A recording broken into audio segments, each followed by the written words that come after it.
Selamat malam, shalom, salam sejahtera untuk kita sekalian.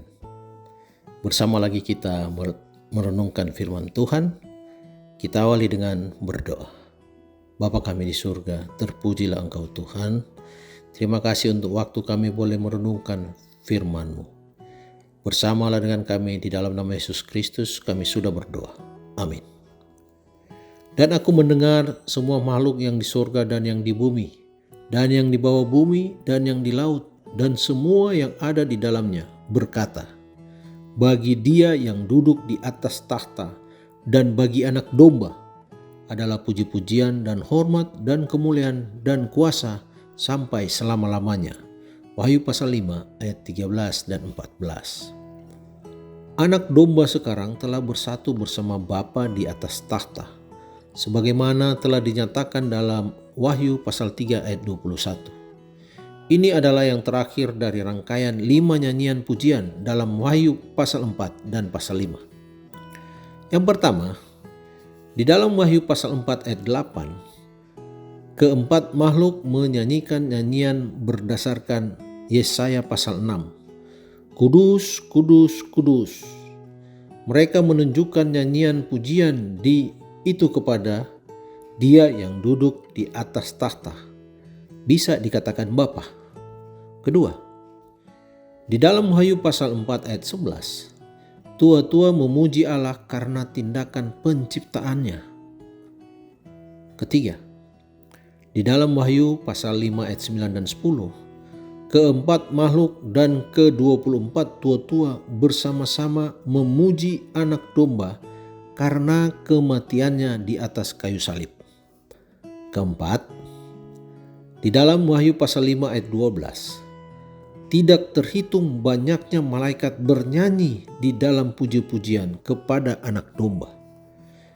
Kelima, akhirnya dalam ayat kita malam ini, Dia yang duduk di atas tahta dan Anak Domba menerima pujian bersama-sama saat seluruh alam semesta bersatu di dalam puji-pujian.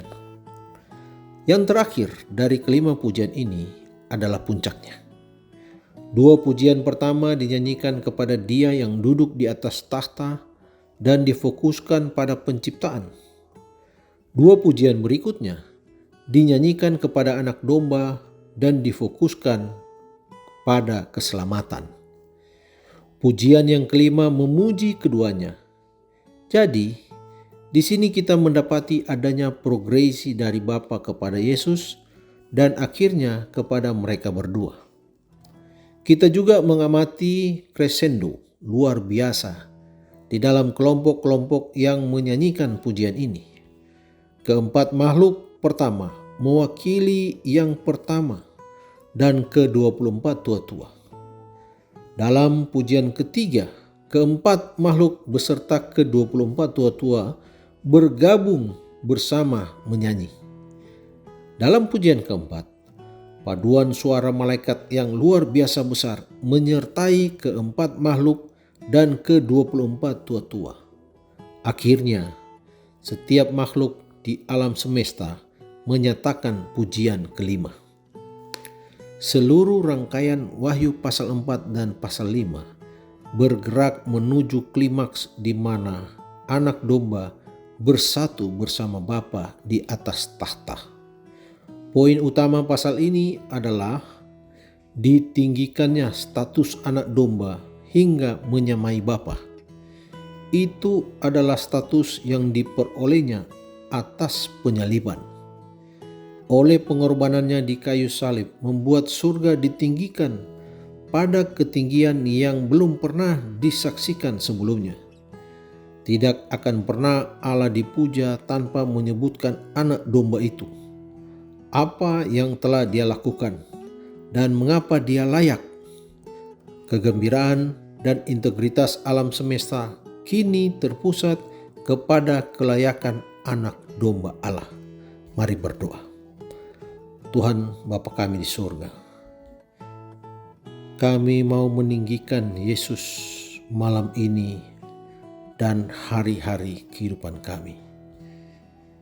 Tujuan hidup kami adalah untuk menanti Dia, Yesus Kristus, dalam segala apapun, karena Dia layak.